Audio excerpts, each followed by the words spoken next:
Reanudamos la sesión. Tiene la palabra por el Ministerio Público en todos los requerimientos y hasta por 20 minutos el abogado Hernán Ferrera Leiva. Tiene la palabra. Muchas gracias, señor presidente. Alego por la parte del Ministerio Público a fin de que sean desestimados todos los requerimientos acumulados, ¿no es cierto?, y que se ven conjuntamente en esta audiencia. Primeramente quisiera hacer ver que de la base de la discusión planteada de los alegatos que hemos escuchado previamente, creo que en el fundamento de estos reclamos hay algunos objetivos que en nuestra opinión no solamente no revelan infracciones constitucionales denunciadas, sino que además revelan objetivos que deben obtenerse en el juicio respectivo ante los jueces que tienen la competencia, ¿cierto?, para resolver el conflicto que se ha llevado en este caso ante ellos, que son los jueces del fondo penales en este caso.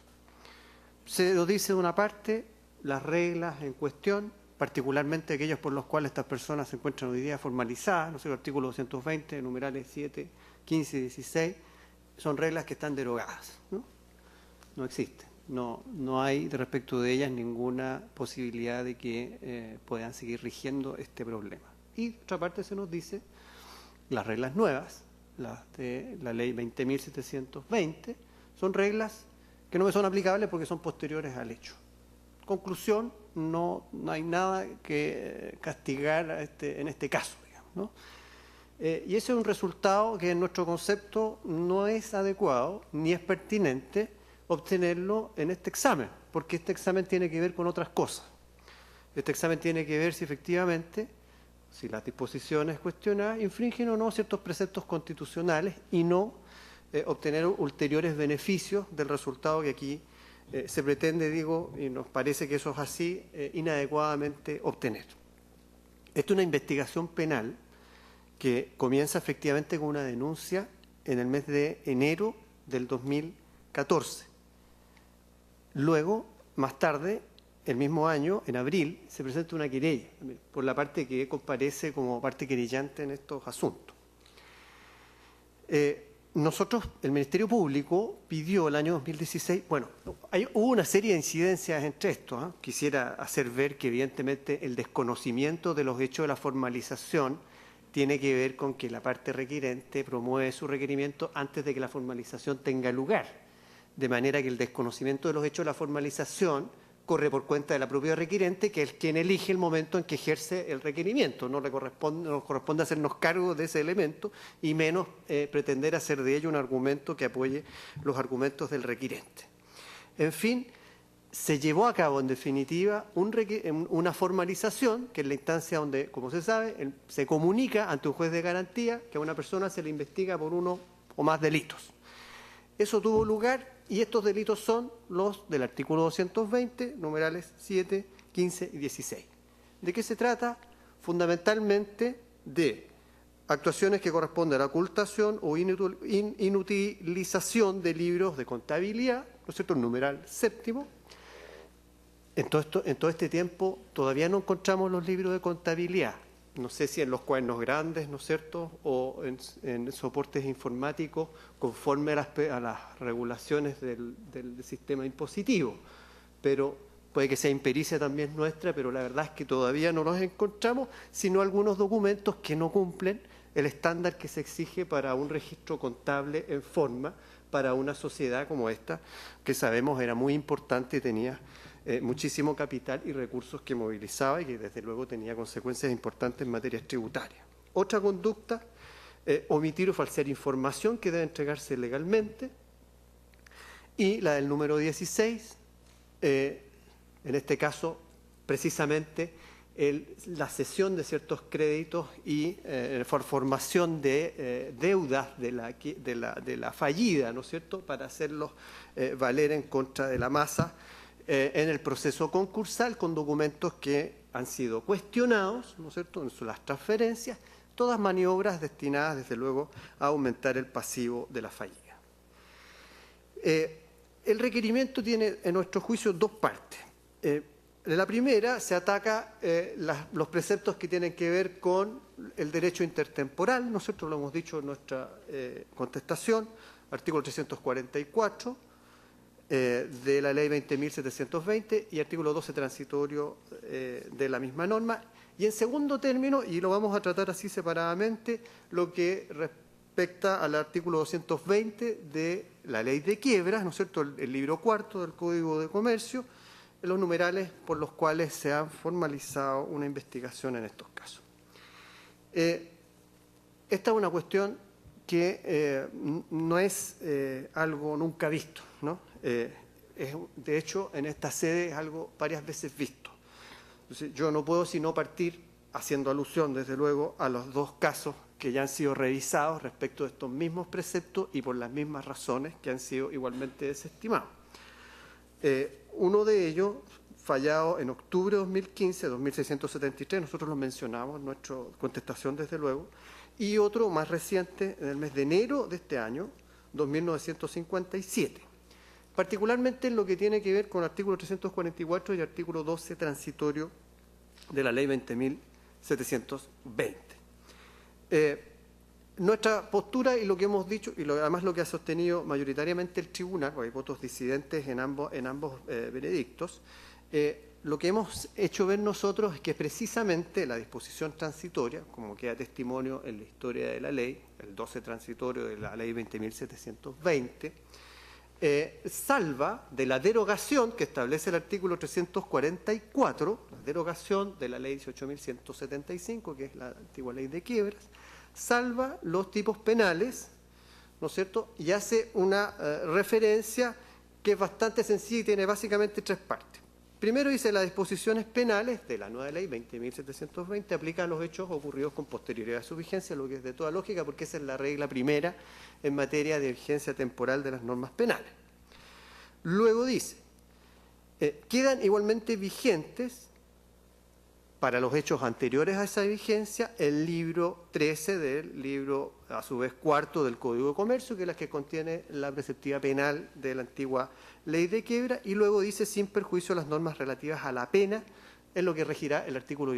18 del Código Penal. En nuestro concepto, aquí lo que hay es un perfecto reenvío al artículo 18, lo que deja en manos, en definitiva, del juez pertinente la resolución acerca de cuál es la ley penal más favorable. Recordándome de algunos profesores también, dado lo que escuchamos previamente, el profesor Curi es bastante claro al referir justamente esta materia, que al juez del fondo, desde luego, le corresponde hacer esta valoración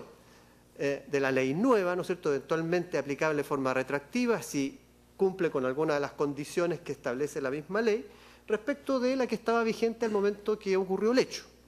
Y esa forma de sopesar es una decisión que le corresponde, ¿no es cierto?, al magistrado, ¿no es cierto?, al juez que esté conociendo de la causa, bajo los parámetros que la misma ley establece, como lo hace ver el profesor Curi,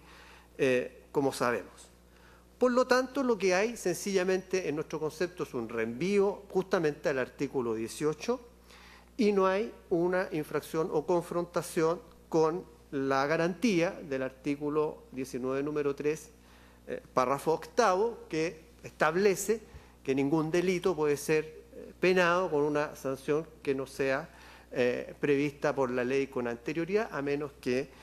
le favorezca, ¿no? No hay una confrontación en este sentido. Se ha tratado de introducir también un debate en relación a quién apunta dicho mandato, ¿no? Yo entiendo que se ha tratado de hacer fuerza en los alegatos previos, que este es un mandato que solamente podría resolver el legislador, pero a este respecto, en las sentencias previamente también hay algunas referencias a dicho problema, y de hecho hay una prevención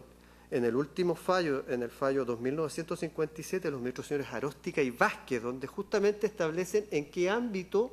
el legislador se encuentra igualmente delimitado por el artículo 19, número 3, inciso octavo. Y lo que dicen los mencionados ministros es que la ley entonces no puede mandar a aplicar una ley vigente a la época de la perpetración, si hay una más favorable después. tampoco puede prohibir la aplicación de una ley vigente a la época del juzgamiento, ni permitir aplicar una u otra. Establece básicamente 3 hipótesis bajo las cuales el legislador tendría o estaría delimitado por el principio constitucional, y la conclusión de los previnientes a este respecto es que esta regla, el artículo 12 transitorio, no transgrede ninguno de esos parámetros. Por lo tanto, en resumen y como resultado, lo que se obtiene es que efectivamente estamos frente a un conflicto, que es un conflicto que no es de rango constitucional, que es un conflicto legal que debe resolver el juez pertinente. De hecho, buena parte de las explicaciones vertidas en el requerimiento y en los alegatos tiene que ver, y eso es bastante claro en lo que escuchamos en los alegatos previos,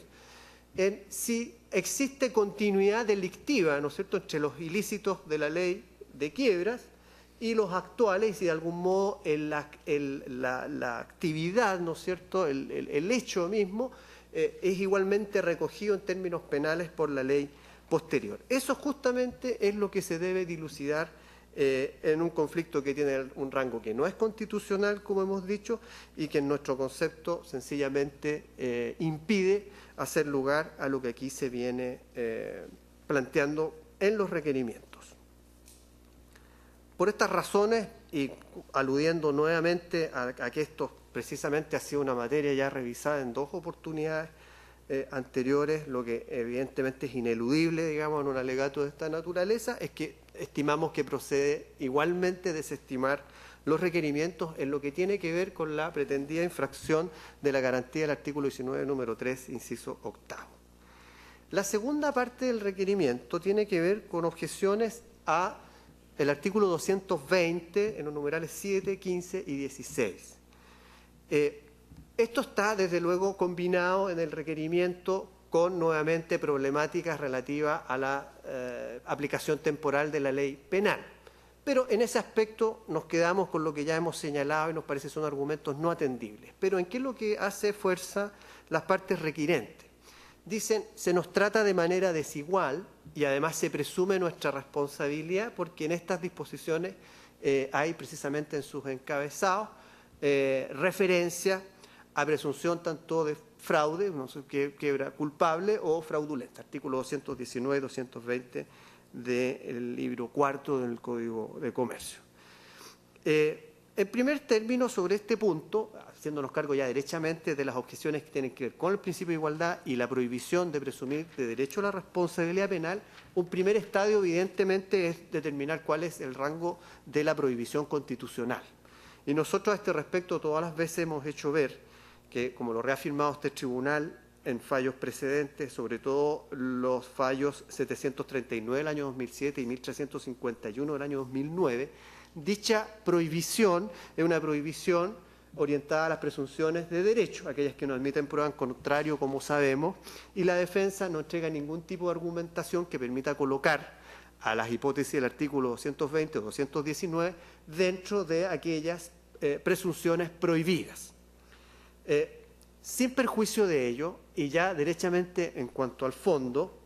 nos interesa hacer ver que el entendimiento que han tenido los autores respecto de estas presunciones tampoco le dan lugar a los reclamos que se vienen formulando. Nosotros hicimos ver en nuestra contestación lo que dice, por ejemplo, el profesor Garrido en el tomo 4, su parte especial de Derecho Penal, respecto de estos ilícitos concursales. El profesor Garrido derechamente dice que estas normas fueron hechas por personas que no eran expertos penalistas, naturalmente, y que no puede entenderse esa presunción en el sentido técnico jurídico penal, dice el profesor Garrido, sino que derechamente se trata, dice, de simples disposiciones o descripciones de comportamientos prohibidos. Lo que dice el profesor es que, en definitiva, cada una de las conductas que están allí descritas constituye sencillamente la tipicidad, ¿no es cierto?, de la conducta que, en definitiva, está asociada a una sanción penal. El profesor Echeverri, asimismo, también lo hemos citado en nuestra contestación, dice derechamente, estas no son presunciones ni de dolo ni de culpa. Son disposiciones que establecen presunciones que en realidad no tienen tal papel, dice el profesor Echeverri, sino una verdadera función tipificadora. Hasta aquí, por lo menos por el lado de los penalistas, al parecer, las reglas cuestionadas no producen ningún tipo de movimiento verídico respecto de la afirmación o no de las garantías constitucionales aludidas. Pareciera que los penalistas, al menos mencionados, a este respecto lo tienen bastante claro.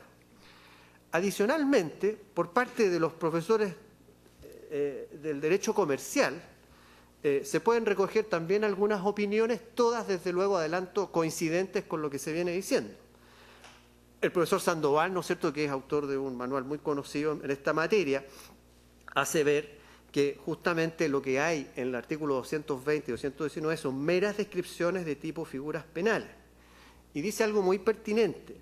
de las que el juez debe proceder, por lo que el juez debe proceder a establecer la responsabilidad criminal según las reglas generales. Es decir, aquí no hay ninguna exclusión respecto de estas conductas en lo que concierne a la aplicación de todo lo que es el instrumental penal, ¿no es cierto?, que sabemos es aplicable en los juicios de esa naturaleza. El profesor Rafael Gómez, también en Derecho Concursal, hace referencia a que él sabe que la doctrina, ¿no es cierto?, considera que en la quiebra no se alteran los principios generales que gobiernan la responsabilidad penal y, en particular, dice el profesor Gómez, aquello que se refiere a la causalidad y la culpabilidad. Por lo tanto, en toda esta gama de autores uno no encuentra en rigor al sustento a lo que se viene diciendo, sustento real, digamos. Sin perjuicio de ello, quisiera agregar todavía dos cosas. El número 16 del artículo 220, el número 16 ya fue revisado alguna vez por este tribunal, se dictó la sentencia 1212 del año 2008 que rechazó un requerimiento apoyado justamente en estos mismos cuestionamientos. Bueno,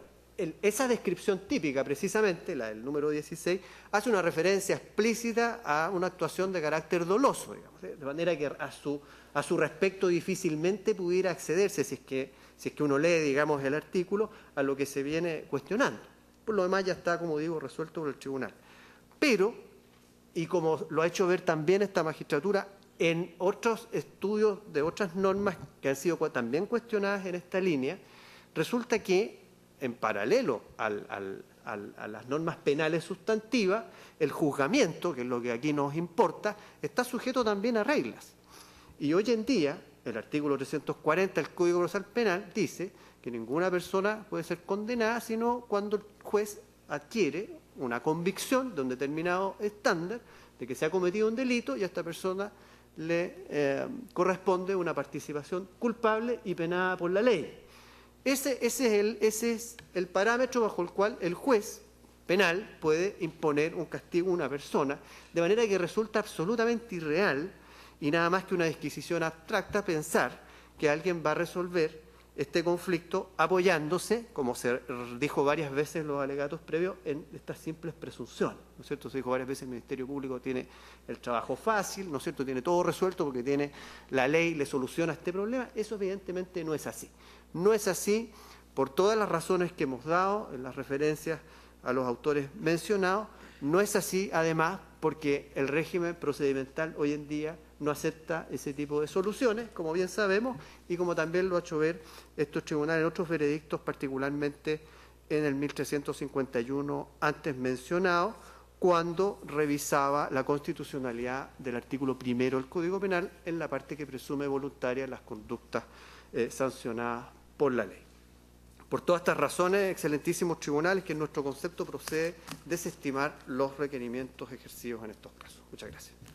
Gracias a usted. Finalmente, por Administraciones y Proyectos Euroamérica S.A., en todos los requerimientos y hasta por 20 minutos, alega el abogado Álvaro Morales. Tiene la palabra. Muchas gracias, señor presidente. Con su autorización y venia, excelentísimo Tribunal Constitucional, comparezco en representación de Administraciones y Proyectos Euroamérica Sociedad Anónima, solicitando a su señoría excelentísima se sirva a rechazar los requerimientos de inaplicabilidad por inconstitucionalidad interpuestos por los señores Cruzat, Espinosa, Muñoz y Romo, de acuerdo a los antecedentes que muy brevemente voy a pasar a señalar a continuación.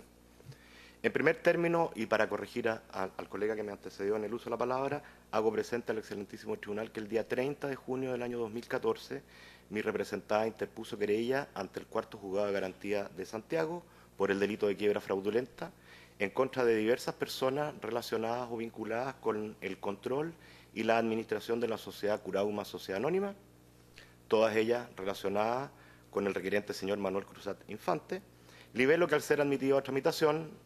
excelentísimo tribunal, se acumuló a la gestión pendiente en la cual inciden los 4 requerimientos respecto a los cuales me voy a pasar a referir a continuación.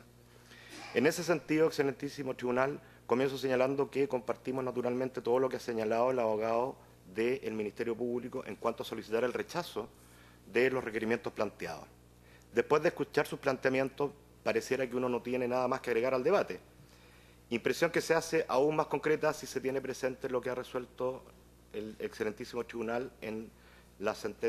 causas roles 2673-2014 y 2957-2016,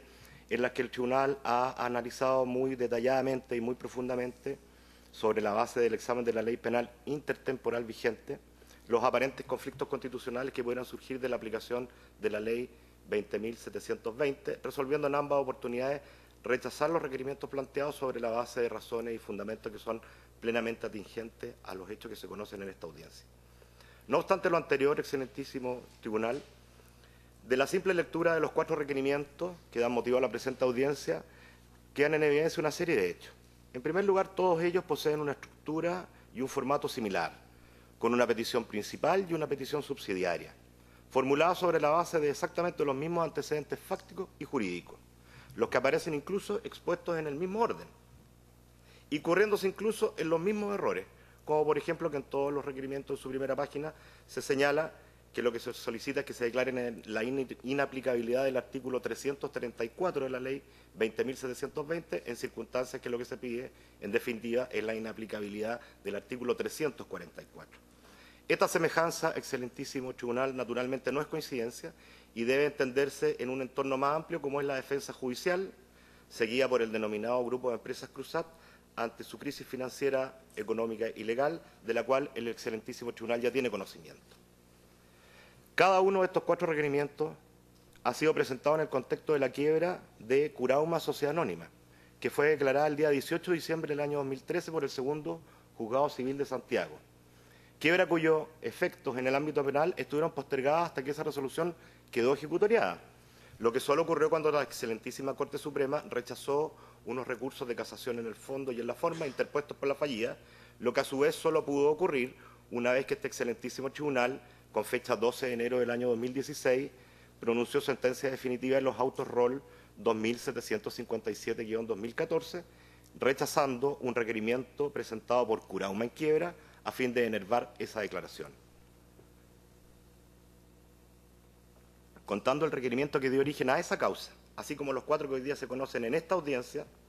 el denominado Grupo Cruzat, su señoría, de acuerdo a un examen del ingreso que ha efectuado esta defensa, ha presentado 18 otros diferentes requerimientos de inconstitucionalidad en los últimos 2 años, sumando un total de 23 presentaciones ante este excelentísimo tribunal. En ninguno de esos 18 requerimientos que ha conocido hasta ahora el excelentísimo tribunal ha obtenido un resultado favorable, lo mismo que en la decena de acciones civiles y penales que han intentado en contra de diversas personas, excelentísimo tribunal. En segundo lugar, los 4 requerimientos tienen en común que todos ellos fueron presentados una vez que el cuarto juzgado de garantía de Santiago, accediendo a una solicitud formulada por el jefe de la unidad de delitos de alta complejidad de la Fiscalía Oriente del Ministerio Público de Santiago, don Carlos Gajardo Pinto, solicitó que se fijara fecha para audiencia de formalización. La mencionada audiencia, como lo refirió el distinguido colega que representa al Ministerio Público, efectivamente se llevó a efecto el día 3 de noviembre del año 2016. Fue conducida por el magistrado Juan Fernando Paso y en esa oportunidad se comunicó a los requirientes que estaban siendo investigados por los siguientes delitos, su señoría. A los señores Cruzat, Espinosa, Muñoz y Romo como autores de los delitos del artículo 220, número 7 y número 15 del libro cuarto del Código de Comercio. Al señor Muñoz Parra, además, como autor del delito del artículo 220, número 16 de ese mismo libro cuarto y el artículo 207 del Código Penal. Se decretaron medidas cautelares de arraigo y firma, se fijó un plazo de investigación y todo eso quedó suspendido en el mes de noviembre del año pasado cuando su señoría excelentísima dictó resolución al respecto. Todos estos requerimientos, excelentísimo tribunal, cuentan con los mismos antecedentes fácticos preliminares, haciendo referencia a que supuestamente Curauma habría sido víctima en años anteriores de cuantiosas pérdidas patrimoniales provocadas por la comisión de distintos delitos en su contra, en los cuales le habría correspondido participación a funcionarios de Euroamérica Seguros de Vida y del Banco de Chile. Al respecto, cabe señalar, su señoría excelentísima, que estas afirmaciones se encuentran totalmente desmentidas a esta fecha. Nada menos que con el mérito de resoluciones firmes, resoluciones judiciales firmes y ejecutoriadas. Me voy a referir solo a una que conozco profesionalmente, que es la causa RIT 9814-2013 del Cuarto Juzgado de Garantía, seguida por querellas interpuestas por Curauma antes de ser declarada en quiebra y por el señor Cruzat. Causa que se encuentra sobreseída total y definitivamente de conformidad con lo dispuesto por el artículo 250 letra A del Código Procesal Penal, debidamente confirmadas por la Corte de Apelaciones y actualmente firmes y ejecutoriadas. Por lo tanto, excelentísimo tribunal, se invocan ante ustedes antecedentes que no son efectivos. Por último, los 4 requerimientos tienen en común que en todos ellos se efectúa una solicitud principal y una subsidiaria absolutamente semejante, adoleciendo en ambos casos de un error común, como es considerar que en la gestión pendiente seguida ante el Cuarto Juzgado de Garantía existiría alguna clase de conflicto constitucional entre el libro cuarto del Código de Comercio y la ley 20.720, no obstante que lo que en verdad existe allí es un simple problema de aplicación de ley penal intertemporal. De acuerdo a los requerimientos, excelentísimos señores ministros, en su petición principal, los delitos previstos por el artículo 220, números 7, 15 y 16 del libro cuarto no deberían ser aplicados a la gestión pendiente, toda vez que la ley 20.720, que es posterior y que se dice que sería supuestamente más favorable para ellos, los derogó. No obstante lo cual, los artículos 344 y 12º transitorio de ese mismo cuerpo legal le impedirían a los requirentes gozar de este pretendido beneficio exculpatorio al hacer pervivir dichas disposiciones, lo que eventualmente acarrearía la infracción de una serie de garantías constitucionales. Sin embargo, más allá de las largas explicaciones que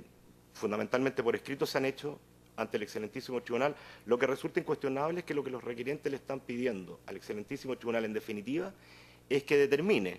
ante un eventual contexto condenatorio que pudieran enfrentar los requirientes, que determine cuáles serían las disposiciones legales aplicables que conducirían a un resultado más favorable para ellos, comparando entre las normas legales antiguas y las nuevas, lo que indudablemente no corresponde a un examen que le corresponda efectuar a este excelentísimo tribunal. En este sentido, se ha señalado en los fallos definitivos dictados en los requerimientos 2673 del 2014 y 2597 del 2016, que se refieren específicamente a la aplicación temporal de la ley 20.720, que la interpretación de un régimen favorable o desfavorable para el requiriente es una cuestión de legalidad, donde le corresponde al juez de la causa realizar este análisis y aplicar allí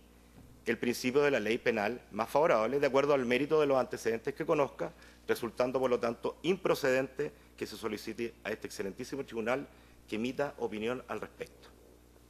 Por otra parte, como ya señalamos, los 4 requerimientos coinciden en su misma solicitud principal y en sus aparentes fundamentos, en orden a requerir que se declare la inaplicabilidad de los artículos 344 y 12º transitorio de la ley 20.720, así como los números 7, 15 y 16 del artículo 220 del antiguo libro cuarto del Código de Comercio. En primer término, necesariamente hay que considerar los fallos ya dictados por su señoría excelentísima en las 2 causas que han sido reiteradamente mencionadas, sin que a nuestro juicio resulte pertinente ni necesario reiterar los argumentos allí expuestos. Solo nos interesa llamar la atención respecto de un punto que los señores abogados que representan a los requirentes no han hecho ninguna alusión a este tema. Solo nos interesa destacar, excelentísimo tribunal, de que esos fallos se han construido o están construidos, elaborados sobre la base de la correcta aplicación del denominado derecho penal intertemporal chileno. Y sobre ese concepto me parece oportuno destacar solo 2 ideas. Primero, que el simple cambio legislativo, el término de la vigencia de una regulación penal y el comienzo de otra más nueva, no supone por sí mismo ninguna modificación en la aplicación de tales normas, ya que ni la regulación derogada perderá vigencia para los hechos acaecidos antes del cambio, ni la nueva regulación será obligatoriamente aplicable a estos. Y en segundo lugar, que la identificación de la norma aplicable al caso concreto siempre y necesariamente, excelentísimo tribunal, debe efectuarse conforme a lo previsto por el artículo 18 del Código Penal. Y por lo tanto siempre va a depender de una comparación concreta del resultado de la aplicación de cada uno de estos estatutos. Frente al reproche que efectúan los requirientes en el sentido que los artículos 344 y 12º transitorio infringirían tanto el principio de legalidad como el principio de retroactividad de la ley penal más favorable, insistimos que ello no es efectivo. Se trata de un problema de aplicación de ley penal intertemporal, aspecto sobre el cual nuestra doctrina, fundamentalmente la persona del profesor Antonio Bascuñán Rodríguez, ha venido trabajando en los últimos 10 años de manera insistente y muy prolífica, siguiendo un criterio que este excelentísimo tribunal también ha adoptado desde hace muchos años. En cuanto a la aseveración sostenida por los requirientes de que los delitos tipificados por el título 13 del libro cuarto del Código de Comercio habrían sido derogados por la Ley 20.720 y que, por lo tanto, en la gestión pendiente se seguiría una investigación formalizada por delitos que carecen de una penalidad vigente, lo que implicaría otra grave vulneración al principio de legalidad, señalamos lo siguiente. El artículo 12º transitorio de la Ley 20.720, al remitirse al artículo 18 del Código Penal, ratifica expresamente la vigencia del principio constitucional de legalidad y la vigencia del principio del ex mitior, que es consecuencia de aquel, lo que por su parte implica que la única manera de resolver los problemas de aplicación de ley temporal que se plantean por la entrada en vigencia del artículo 345 de la Ley 20.720 y con él de las nuevas normas sobre delitos concursales introducidas en el párrafo séptimo del título 9 del libro segundo del Código Penal, es examinando en cada caso su posible calificación y penalidad bajo la totalidad de las normas vigentes al momento de su comisión, para luego proceder al análisis de su posible calificación y penalidad bajo la totalidad de las normas vigentes al momento de la sentencia, comparando el resultado de ambos exámenes y seleccionando posteriormente la ley aplicable al caso conforme a la que le dé al imputado el tratamiento más favorable, situación de la que los requirientes no se han hecho cargo ni en sus escritos ni en sus alegaciones. Me permito citar, señor presidente, al profesor Bascuñán muy brevemente en su artículo al principio del ex mitior ante el Tribunal Constitucional, donde señala que el deber de sujeción a la ley que pesa sobre el Ministerio Público y los tribunales no es un deber de aplicación de la ley vigente en tal o cual momento, sino un deber de aplicación de las normas legales que componen el derecho intertemporal vigente al momento de la aplicación de la ley penal. Aplicando entonces las normas legales del derecho penal intertemporal vigente, que se sostenga a determinadas conclusiones a partir de un hecho de que el libro cuarto del Código de Comercio estaría derogado, no es un asunto determinante para los efectos del presente análisis, toda vez que las normas de ese libro cuarto indudablemente siguen siendo aplicables a los hechos acaecidos bajo su vigencia y van a también ser aplicables si es que las normas nuevas eventualmente fueran desfavorables para los requirentes, enfrentados al caso concreto. Luego, que en abstracto haya diferencias estructurales o sistemáticas entre las normas derogadas y las nuevas disposiciones punitivas, ¿es relevante? Tampoco es relevante, ya que lo que decide la cuestión es la comparación en concreto del resultado al que unas y otras van a conducir, si es que fueran aplicadas al juzgamiento de un caso. Por lo tanto, no se puede vislumbrar, excelentísimos señores ministros, de qué manera la aplicación de la ley nueva de concursos versus la antigua ley de quiebra puede resultarle más favorable a los requirientes, ya que, como se señaló, no basta con hacer una apreciación en abstracto de las normas. Que el artículo 12º transitorio de la ley 20.720 haga aplicable el artículo 18 del Código Penal en lo que dice relación a las normas relativas de la pena, también es irrelevante, ya que toda norma, excelentísimos señores, que define las condiciones de la punibilidad de un comportamiento es una norma relativa a su pena. Desde luego la que establece una pena más severa, pero también la que exime de pena. En ese sentido, el criterio con el cual debe interpretarse el artículo 12º transitorio de la ley 20.720, y en esto seguimos al profesor Bascuñán y también al profesor Puga Vial, es que como este se remite al artículo 18 del Código Penal para determinar la aplicabilidad de las normas relativas a la pena, se está refiriendo también a la determinación de la punibilidad del hecho. Y por lo tanto la norma del artículo 12º transitorio es una regla redundante, ya que afirma la preteractividad de la ley derogada, como lo hace el inciso primero del artículo 18 del Código Penal, salvo que la ley posterior sea más favorable, como lo hace el inciso segundo del artículo 18 del Código Penal. Avanzando en nuestro análisis, porque nos queda poco tiempo, los requirientes también han sostenido que las conductas tipificadas en el artículo 220, números 7, 15 y 16 del libro cuarto del Código de Comercio vulnerarían el principio de inocencia. Respetuosamente consideramos que esta afirmación es incorrecta y es consecuencia del incompleto entendimiento del problema jurídico que los propios requerentes han traído a el conocimiento y decisión de este excelentísimo tribunal. Los hechos tipificados por el libro cuarto del Código de Comercio relativo a la declaración de quiebra, juicio de quiebra, convenio judicial preventivo, síndico, cesación de pago, siguen siéndolo, atendida su equivalencia con los hechos punibles relacionados con los términos, conceptos e instituciones de la nueva regulación, sin perjuicio de aplicárseles la nueva penalidad si es que resultara más favorable. La regla, por lo tanto, resulta enteramente consistente con el principio de proporcionalidad, el derecho de igualdad ante la ley y la presunción de inocencia, porque los nuevos términos, conceptos e instituciones no implican por sí solos ninguna nueva medida de valoración de merecimiento o necesidad de una pena respecto de los hechos ilícitos cometidos bajo la antigua legislación, por lo cual debe estarse a la aplicación en concreto de cada una de ellas en los casos correspondientes, para efectos de poder determinar si efectivamente la ley resulta o no más favorable para los requerentes. Estos no han indicado de qué manera la nueva ley les resultaría más favorable, ni han hecho un análisis respecto de la conveniencia de su aplicación, de manera que todas sus alegaciones, a nuestro juicio, excelentísimos señores ministros, se basan en una confusión entre ultraactividad y preteractividad, que es un tema que aparece latamente agotado en los considerandos séptimo a 13º de la sentencia pronunciada por su señoría excelentísima en los autos Roll 2957-2016. Adicionalmente, no se explica de qué manera concreta los números 7, 15 y 16 del artículo 220 del libro cuarto del Código de Comercio establecerían una presunción de derecho de responsabilidad penal, que es lo que el precepto constitucional del artículo 19, número 3, inciso séptimo, garantiza que no ocurra, ni cuál sería el fundamento jurídico en cuya virtud el Ministerio Público y eventualmente esta parte querellante quedaríamos eximidos de la obligación de acreditar, más allá de toda duda razonable, en el hipotético juicio que se celebre, la existencia de los delitos y sus partícipes. En este caso concreto, su señoría, y con eso termino, desde el mes de enero del año 2014 que el Ministerio Público estaba buscando la contabilidad de Curao, una sociedad anónima, que era una sociedad anónima abierta, cuyas acciones se transaban en la bolsa.